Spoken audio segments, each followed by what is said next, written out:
Too many people running around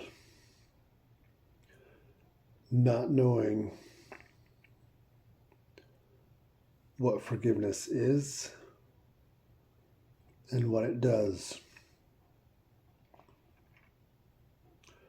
Too many people not knowing what reconciliation is and what it does. And trust,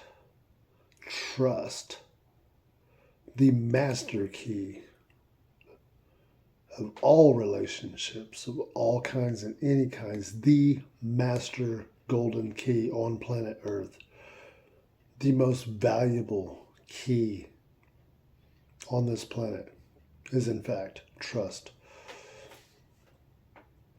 Too many of us don't know what it is and what it does.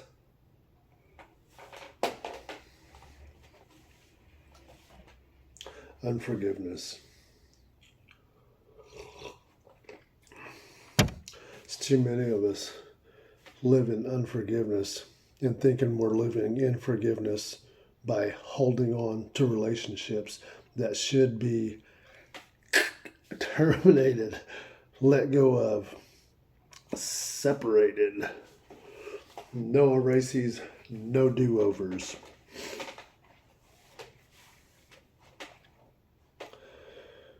But you see, here in the Midwest, or what they call the Bible Belt of the United States,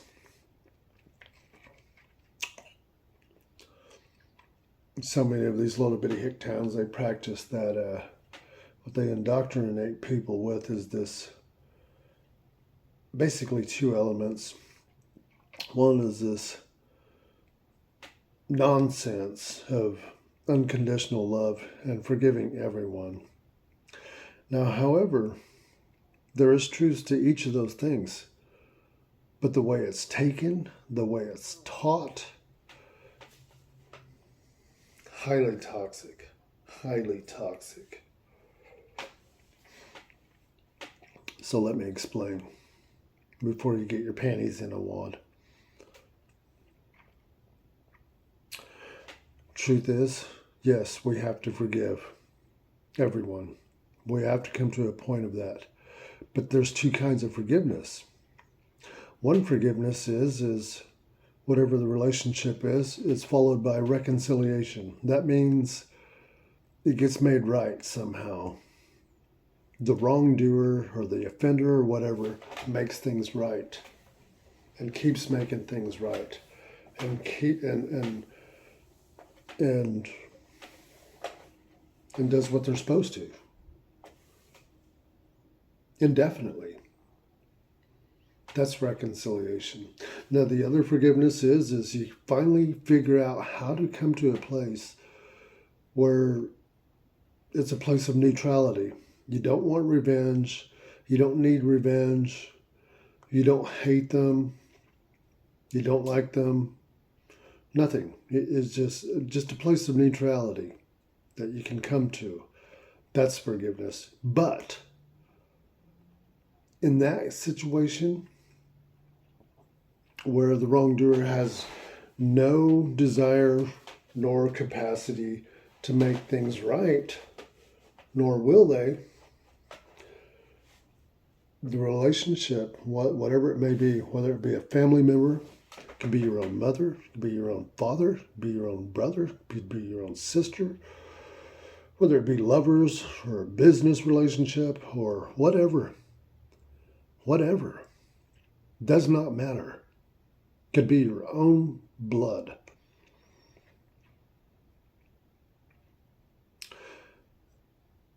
If that happens like that, and you keep those people, and you stay in that relationship with them,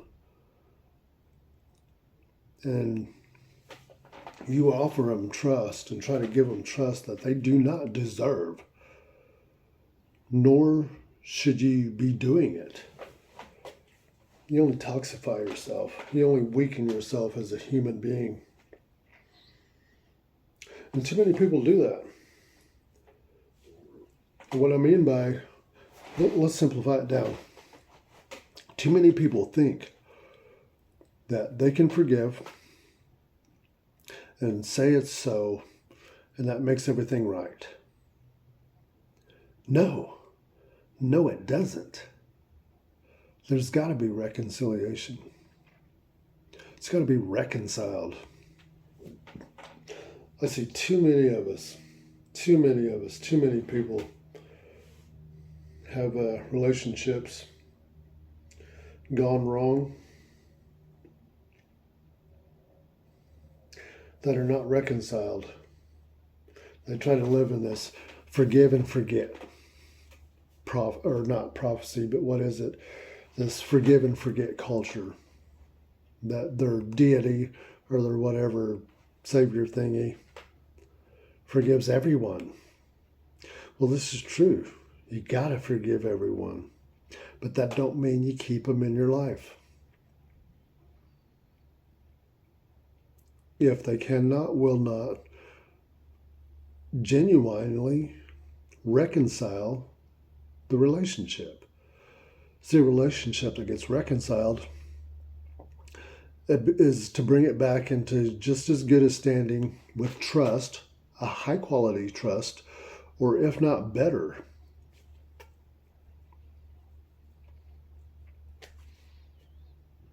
Let's look at what trust may be. Trust. What is it? It's a gatekeeper to the life or death of relationships and a gauge to faith. Let me say it in a different terms. This is my own notes. Let me break it down to where it's a little more fitting or palatable. It's a gatekeeper to the life or death of relationships. Trust. What's trust do? It governs the growth of developing relationship quality. That's trust. And where relationships are not reconciled, trust won't stand for it. Trust will not be mocked. Trust won't be genuine there. You can try to pretend like you trust them. You can extend all the trust to the person or people.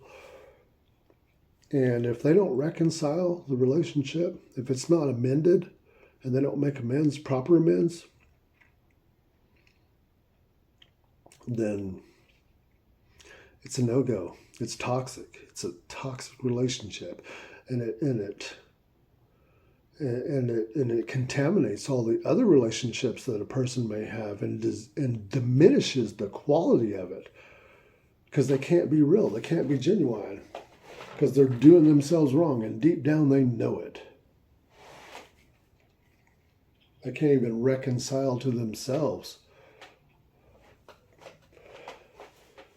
See, forgiveness, whether the betrayer works on reconciling the relationship to amend it and to correct it and to heal it and to bring it into proper standing, or if you have to cut them loose and you get them out of your life and you get out of their life, you still got to reconcile yourself to yourself. See, so reconciliation is got to happen either way. One way the reconciliation happens, it brings the relationship back together and even better. But the other way, it brings your relationship with yourself back together and even better than before. Because most likely, beforehand, you were needing to have a better relationship with yourself anyway if you walked up into that kind of relationship, whether it be family, friends, lovers, business acquaintances, whatever it may be.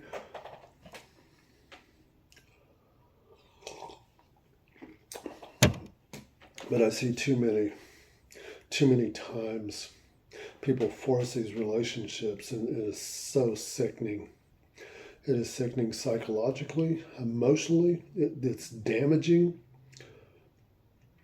And here's what the main delusion of it, and what I mean by delusion, I'm talking straight up, blatantly forcing oneself to not see the truth,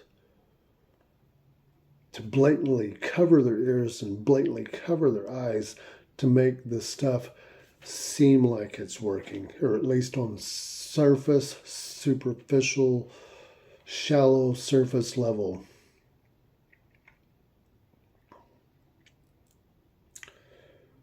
Happens too much. Happens too much. And it cannot be. It cannot be. Any one of us who does this kind of thing, we're doing a disservice to ourselves. We're doing a disservice to our community. We're doing a disservice to the next generation. We're doing a disservice to the younger people. We're teaching them wrongly. Yeah, it's sickening.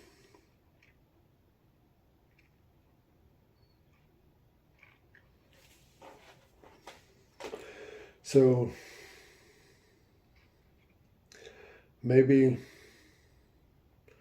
today's CTA call to action is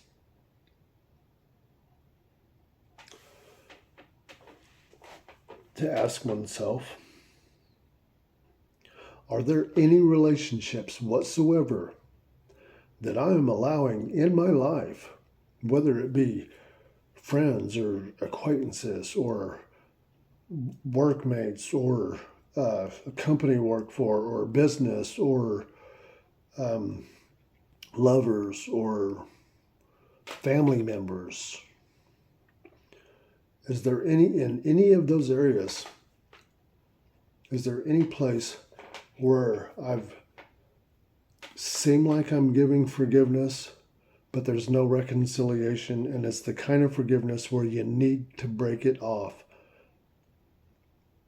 and need to either greatly minimize the contact with that person or basically get rid of it.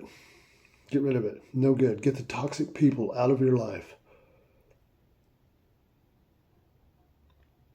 Or is there any at all? Maybe get a pen and paper, get a checklist.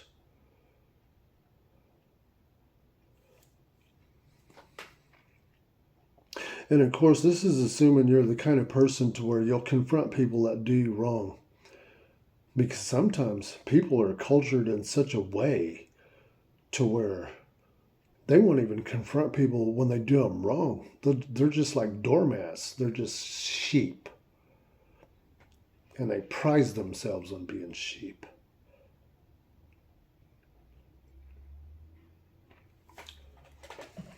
It's sickening.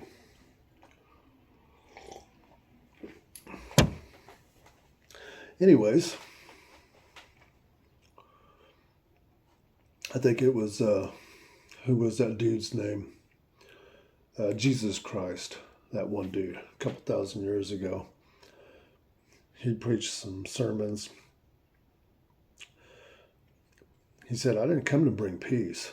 It's like, no, I come but a sword to put mother against daughter, daughter against mother, father against son, son against father.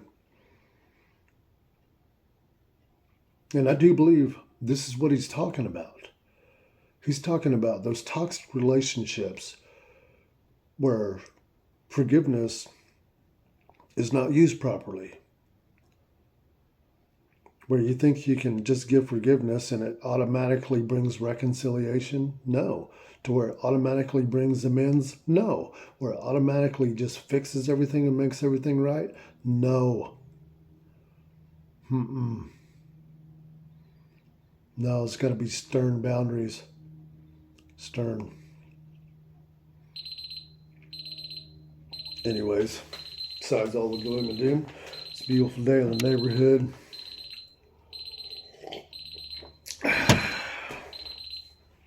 See you in the funny papers.